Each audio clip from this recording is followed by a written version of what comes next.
Hello tout le monde, j'espère que vous allez bien et j'espère surtout que vous êtes prêts à plonger dans un sujet qui va tous nous passionner, la romance. Et surtout, pourquoi est-ce que la romance ça marche si bien? Que tu sois une lectrice compulsive, une autrice en devenir ou simplement curieuse de savoir pourquoi ce genre fait battre le cœur de millions de personnes, eh ben t'es au bon endroit parce qu'on va explorer tout ça ensemble aujourd'hui.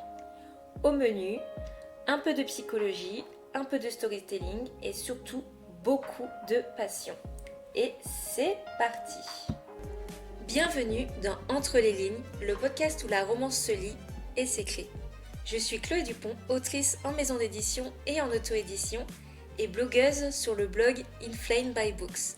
Ici, on plonge au cœur des histoires qui font battre nos cœurs, on décrypte les tropes qui nous obsèdent et on explore les coulisses de l'écriture. Que tu sois lectrice passionnée ou autrice en quête d'inspiration, installe-toi, prends une tasse de thé et laissons la magie opérer.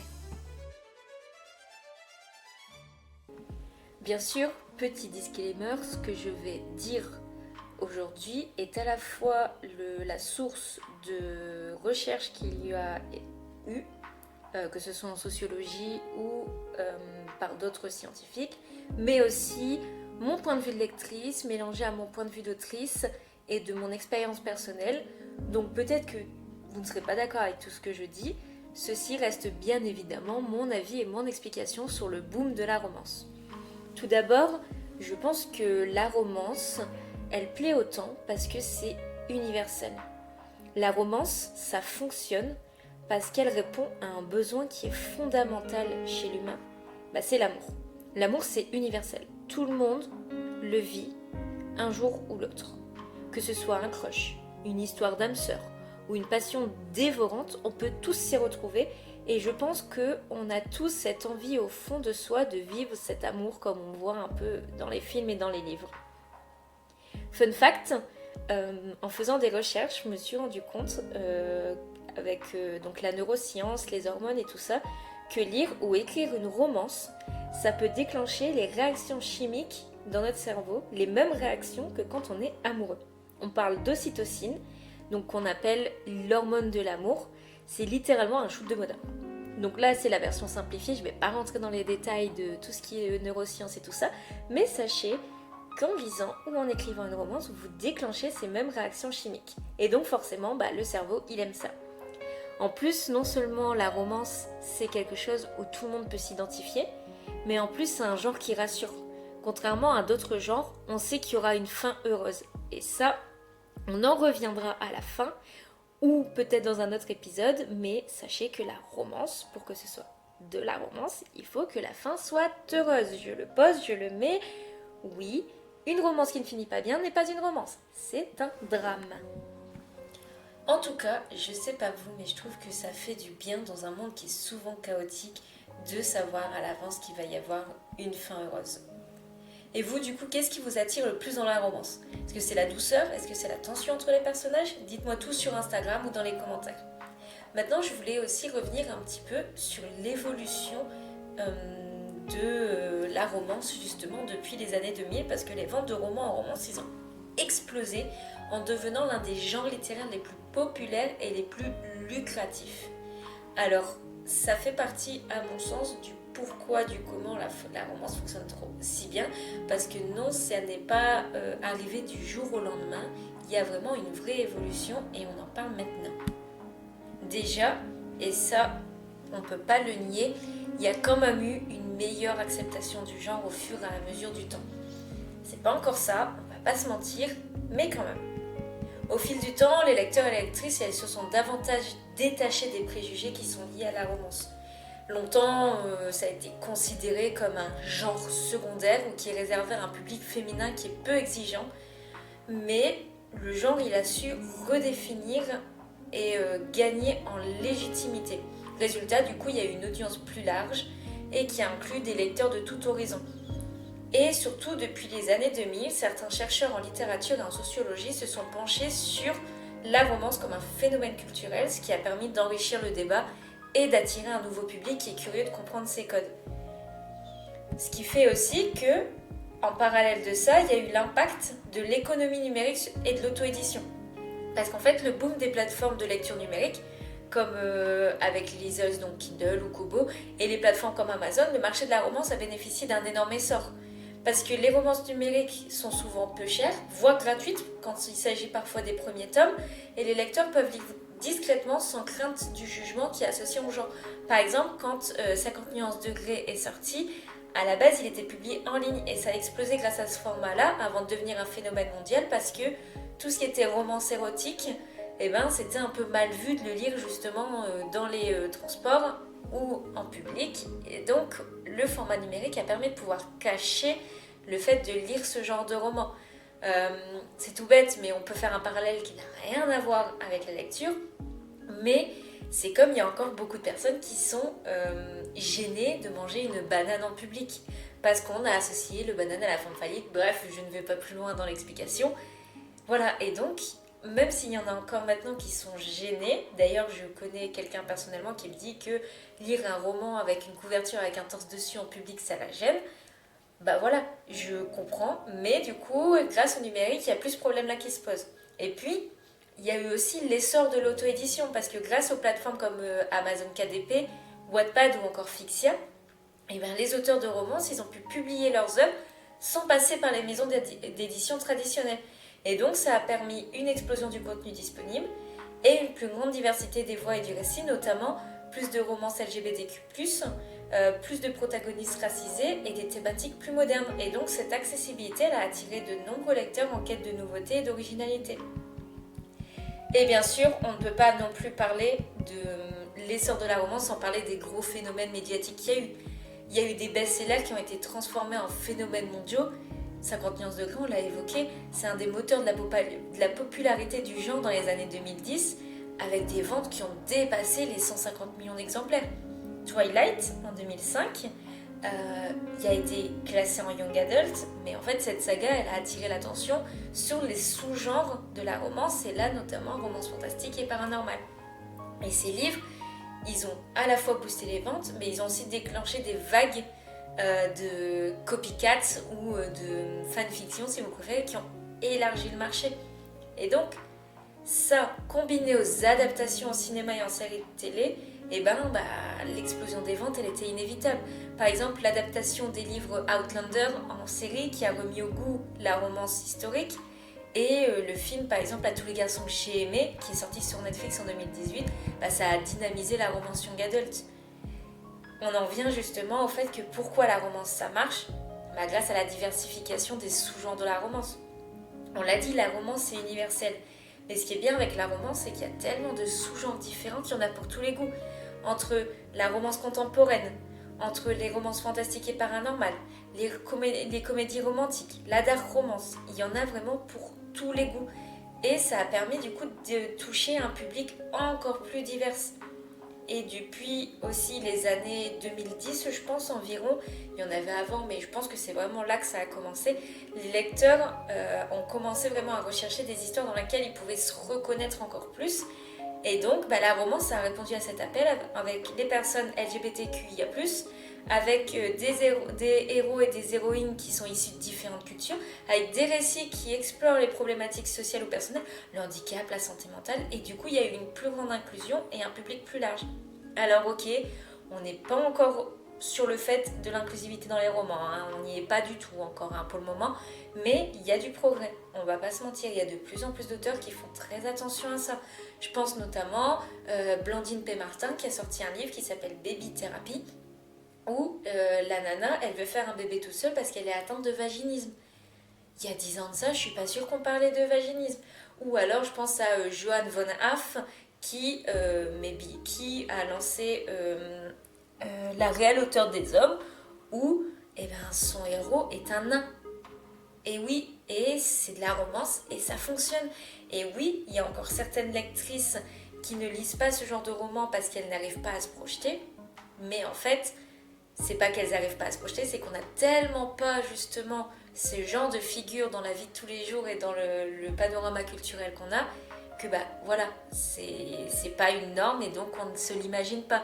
Mais quand par exemple Game of Thrones est sorti, Tyrell Lannister, le nain de Game of Thrones pour ceux qui ne connaissent pas, et ben il y a beaucoup de femmes qui se sont rendues compte que en le mettant dans des scènes et dans des positions plus sexy, que voilà, c'était possible, c'était pas juste voilà, vous m'avez compris, je vais pas aller plus loin parce que je veux certainement pas dire de bêtises et des choses qui seraient mal interprétées, mais voilà. Et enfin, il y a aussi le rôle des réseaux sociaux et des communautés en ligne. L'émergence des communautés, donc avec les blogs d'abord, puis avec le Bookstagram, le Booktube, le BookTok. Tout ça, ça a joué un rôle pour promouvoir la romance. Les lecteurs, ils partagent leurs coups de cœur. Ils créent des trends autour des tropes qui sont les plus populaires. Je pense qu'on a tous déjà entendu parler des enemies to lovers, des fake dating, etc. etc. Si c'est pas votre cas, on en parlera, il n'y a pas de souci. Mais ces plateformes, elles permettent à des nouveaux auteurs de percer grâce au bouche à oreille numérique. Maintenant, il n'y a plus besoin de passer forcément par une grande maison d'édition qui doit nous faire de la pub pour se faire connaître. Et en plus, tout ce qui est Instagram et TikTok, ça permet une proximité entre les auteurs et les lecteurs. Et donc, les auteurs de romans, ils peuvent échanger directement avec leur communauté, créer un sentiment d'intimité, de fidélité. Et ça a renforcé le lien entre les créateurs et leur public. Et puis, on en a parlé un petit peu, mais la romance est universelle. La romance, ça finit bien, donc ça fait du bien. Et en fait, la romance, en temps de crise, c'est comme un refuge. Quand il y a eu, par exemple, la pandémie de Covid-19, les lecteurs se sont beaucoup tournés vers des récits qui étaient plus réconfortants, qui étaient optimistes et qui garantissaient une fin heureuse parce que on était tellement dans un moment où on ne savait pas ce qui allait se passer, qu'on n'avait pas trop envie d'aller lire de la dystopie ou de la science-fiction parce que ça nous rappelait un peu trop ce qu'on vivait à ce moment-là. Et du coup, pendant la pandémie, les ventes de la romance, elles ont bondi parce que les gens, ils cherchaient un échappatoire à ce qu'ils étaient en train de vivre actuellement. De toute façon, quand on regarde vraiment l'évolution de la romance, il y a des chiffres qui sont parlants. La romance, elle représente environ 25% des ventes de livres de fiction aux États-Unis. 25%. Un quart des fictions sont de la romance aux États-Unis. C'est un truc de fou.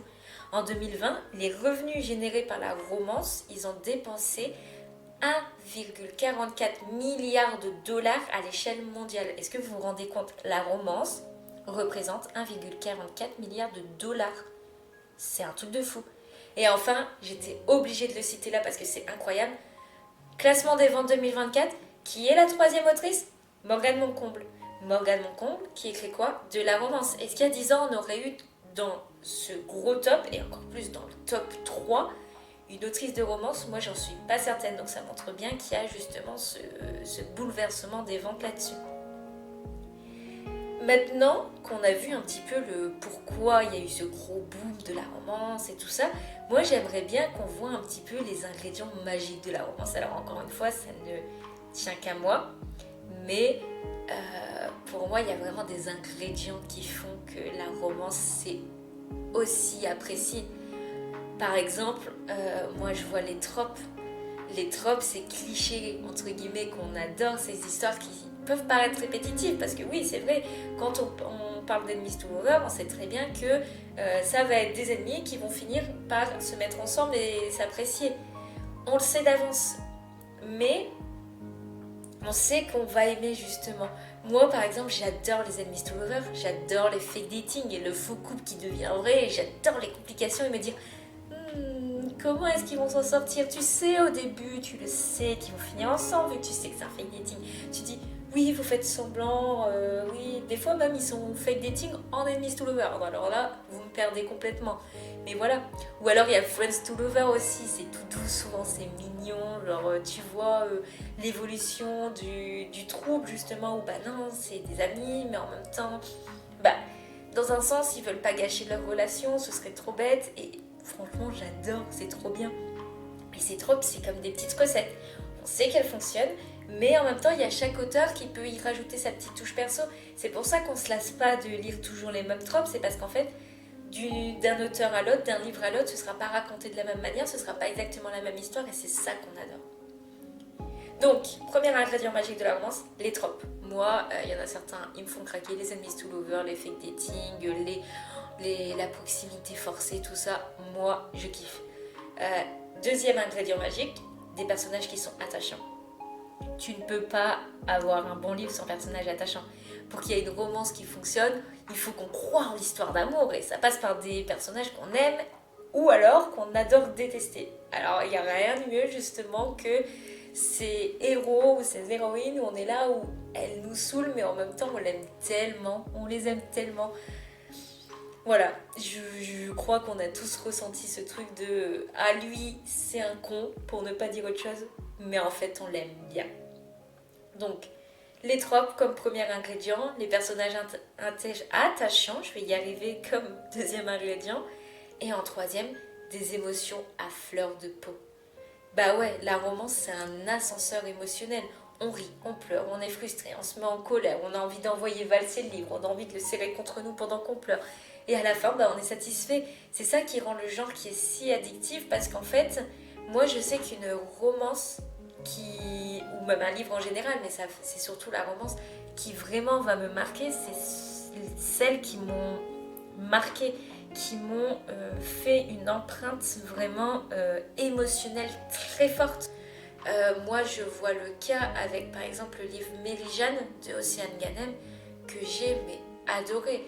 Ce livre il te fait passer par un ascenseur émotionnel et justement en fait j'ai écouté le podcast Les mots raturés de Margot de Seine la dernière fois et elle disait dans un de ses épisodes que l'un des meilleurs commentaires qu'on pouvait lui faire c'est de lui dire après la fin du livre je me sens vide.